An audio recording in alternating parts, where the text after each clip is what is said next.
அடுத்தபடியாக தமிழ்நாடு முதன்மை உடற்கல்வி ஆய்வாளர் மதிப்புக்குரிய ஐயா இ கோபாலகிருஷ்ணன் அவர்களை வாழ்த்துரை வழங்குமாறு அன்போடு அழைக்கின்றோம்.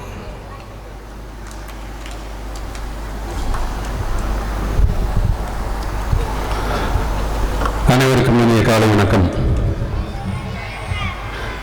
நீங்கள் நேற்று நைட்டு இங்கே வந்துட்டீங்க, ரொம்ப டயர்டாக இருக்கீங்க, தூக்கம் இல்லை, சாப்பாடு இல்லை இல்லையா? அதனால் ரொம்ப சோர்வாக இருக்கிறீங்க. ஒரு சுறுசுறுப்பாக இருக்கிறதுக்கு ஒரு சின்ன ஒரு கைத்தட்டல் பண்ணலாமா? நான் சொல்லி முடிக்கவே இல்லை. கைத்தட்டல் அப்படிங்கிறது மட்டும்தான் நிறைய பேருக்கு தெரியும். அநேகமாக உங்களுக்கு சியர்ஸ் கிளப் அப்படின்னா என்னன்றது தெரியும் நினைக்கிறேன். பண்ணலாமா? பயிற்சியாளர்கள்னா அந்த ஸ்டேஜுக்கு வரல, பரவாயில்ல.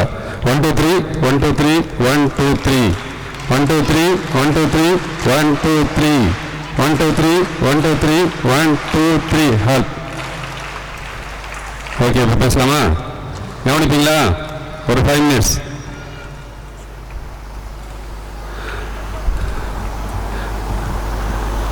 இந்த மேடையில் நாங்கள் உட்கார்ந்துருக்கோம் அப்படின்னா முழு முதல் காரணம் அப்படிங்கிற பார்க்குறப்போ விளையாட்டு, படிப்பு இரண்டுமே தான். நீங்கள் உங்கள் மனசில் இப்போ நான் சொல்கிறத குறித்து வச்சுக்கிங்க. கல்வி, உடற்கல்வி இரண்டும் 2 கண்கள் அப்படிங்கிறத உங்கள் மைண்டில் வச்சுக்கிங்க. உங்கள் வாழ்க்கை சிறப்பாக அமையும். இப்போ இருக்கிற காலத்தில் படி படி அப்படின்னு தான் சொல்கிறாங்களே ஒழிஞ்சு விளையாடு அப்படின்னு யாருமே சொல்கிறது கிடையாது. அதுவும் இந்த வயசில் 3rd 4th 5th தான் படிக்கிறீங்க. இந்த வயசுலேருந்து உங்களுக்கு விளையாடுறதுக்கு ஒரு வாய்ப்பு கிடைச்சிருக்குது. அதுக்கு நான் வாழ்த்துக்கள் சொல்லுவேன். அந்த வாழ்த்துக்கள் யார் அப்படின்னாக்க, இந்த அளவுக்கு ஏற்பாடு செய்து உங்களை அந்த நேரு ஸ்டேடியத்தில் கொண்டு உட்கார வச்சிருக்காங்க பார்த்தீங்களா, அந்த ஆர்கனைசிங் கமிட்டி, அவர்களுக்கு எனது வாழ்த்துக்களை தெரிவித்துக் கொள்கிறேன். அதோடு இங்கே பேசுறதுக்கு எனக்கு ஒரு வாய்ப்பு கொடுத்தாங்க பார்த்தீங்களா, அதுக்கு ஒரு நன்றியை சொல்லிக்கிறேன். ஏன்னா இந்த 3rd 4th 5th படிக்கிறப்பனா இந்த அத்லெட்டிக்ஸும் சரி, மால்கமும் சரி, யோகா, ஜிம்னாஸ்டிக், செஸ்ஸு எதுவுமே தெரியாது. சும்மா லப்பர் பால் வச்சு தான் விளையாண்டுருந்தோம். 6th அப்படின்னு வந்த பிறகு தான் இந்த விளையாட்டுலாம் இருக்குது. அதுவும் 2-3 கேம் விளையாண்டு கடைசியாக ஒரு கேம் செலக்ட் பண்ணி நம்ம வந்துருந்தோம். ஆனால் இந்த வயசுலேயே நீங்கள் உங்களுக்கு இந்த கேம் தான் அப்படின்னு செலக்ட் பண்ணி இந்த ஸ்டேட் லெவல் விளையாட்டு போட்டி வந்துருக்கு பார்த்தீங்களா, அதுக்கு எனக்கு வாழ்த்துக்களை தெரிவித்துக் கொள்கிறேன். இங்கே பாருங்க, இப்போ வசதி இருந்தால் தான் மேலே வரைக்கும் படிக்க முடியும் அப்படிங்கிறது நடந்துட்டு இருக்குது. உங்களை பொறுத்த வரைக்கும் விளையாட்டு போட்டிகள் இருக்கிறவங்களுக்கு வசதி தேவையே கிடையாது. உங்கள் பேசிக் இப்போ பார்த்துக்கிட்டீங்கன்னா 60 meters வச்சுருக்காங்க, லாங் ஜம்ப், ஷார்ட் புட்லாம் வச்சுருக்காங்க. இதெல்லாம் தமிழ்நாடு விளையாட்டு மேம்பாட்டு ஆணையத்தில் ஸ்போர்ட்ஸ் ஆர்ட்ஸில் சேர்றதுக்கான பேசிக் ஸ்கில்லு. அதுலேயே இப்போ நீங்கள் திறமையானவர்கள் இருக்கீங்க. நீங்கள் 6th standard போகிறப்போ நீங்கள் SDID ஸ்போர்ட்ஸ் ஹாஸ்டல் சேர்றப்போ இதெல்லாம் ஃபுல்லாக டெவலப் பண்ணி வச்சுருக்கனால உங்களுக்கு ஈஸியாக ஸ்போர்ட்ஸ் ஹாஸ்டலில் இடம் கிடைக்கும். அங்கே உங்களுக்கு ஒரு கவர்மெண்ட் ஸ்கூலும் இருக்குது, மெட்ரிக்கும் இருக்குது, அங்கே ஃபீஸ் கிடையாது. 6 to 12 வரைக்குமே ஸ்போர்ட்ஸ் ஹாஸ்டலில் உங்களுக்கு ஃபீஸ் கிடையாது. மெட்ரிக்லையும் படிக்கலாம், கவர்மெண்ட் ஸ்கூலையும் படிச்சுக்கலாம். அதனால் வசதி இருந்தால் தான் படிக்க முடியும் அப்படின்னு தெரியாது. இதுவும் காலேஜுக்குமே அதே தான்.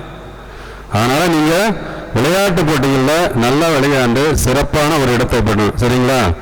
நீங்கள் இப்போ எல்லாருமே ஒவ்வொருத்தரும் இண்டிவிஜுவல் இந்த மால்கம் யாராக இருக்கீங்க? கை தூக்கி பார்க்கலாம்.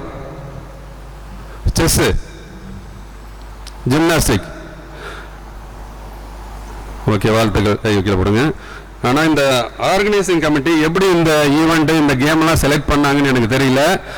ஆனால் ஒவ்வொரு வருஷமும் நமது தமிழ்நாடு பள்ளிக்கல்வியின் துறை சார்பாக நேஷனல் லெவலில் அதிக மெடல் பெறுறது இந்த ஈவெண்ட்ஸில் தான்.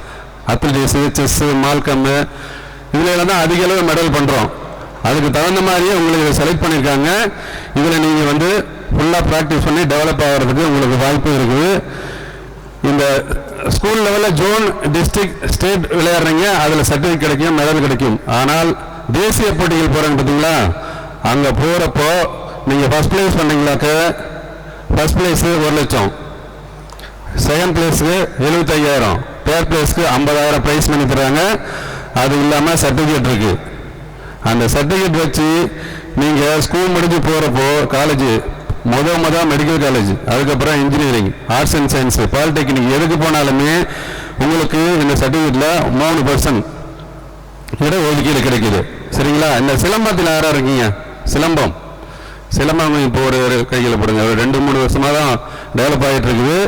இந்த சிலம்பத்துக்காகவே பிளேஸ் பண்ணுறவங்களுக்கு 3% தனியாக டோட்டலாகவே 3% இருக்குது. உங்களுக்கு ஹையர் ஸ்டடீஸ்க்கும் இருக்குது, போஸ்டிங் போகிறதுக்கும் இருக்குது. ஆனால் சிலம்பத்துக்குன்னே ஸ்பெஷலாக இன்ஜினியரிங், ஆர்ட்ஸ் அண்ட் சயின்ஸ் போகிறதுக்கும் மெடிக்கல் போகிறதுக்கும் 3% இருக்குது. இப்போது தமிழ்நாடு ஸ்போர்ட்ஸ் யூனிவர்சிட்டியில் தனியாகவே சிலம்பத்தை ஒரு பாடமாகவே கொண்டாந்துட்டாங்க.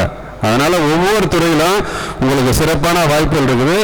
அந்த வாய்ப்புகளை பயன்படுத்தி வாழ்க்கையில் வெற்றி பெற எனது வாழ்த்துக்களை தெரிவித்துள்ளேன். நன்றி. மிகுந்த மகிழ்ச்சி ஐயா. பள்ளி கல்வித்துறை சார்பாக மாணவர்கள் எந்தெந்த உயரத்திற்கு போக முடியும், அதனால் அவருடைய வாழ்க்கையை எப்படி கட்டமைக்க முடியும் என்று பல்வேறு விதமான தகவல்களை பரிமாறி எங்கள் பிள்ளைகளின் மனதில் ஒரு கனவினை விதைத்த தமிழ்நாடு முதன்மை உடற்கல்வி ஆய்வாளர் மதிப்புக்குரிய திரு இ. கோபாலகிருஷ்ணன் ஐயா அவர்களுக்கு மகிழ்ச்சியும் பாராட்டுகளையும் தெரிவித்துக் கொண்டு, இந்த நிகழ்ச்சிக்காக ஏற்பாடு செய்யப்பட்ட பிரத்யேகமான ஏவியை இப்போ நம்ம ஸ்கிரீனில் பார்க்கலாம். ஓடு விளையாட்டு பல்வேறு பரிமாணங்களை கடந்து வந்திருக்கு. அதுவும்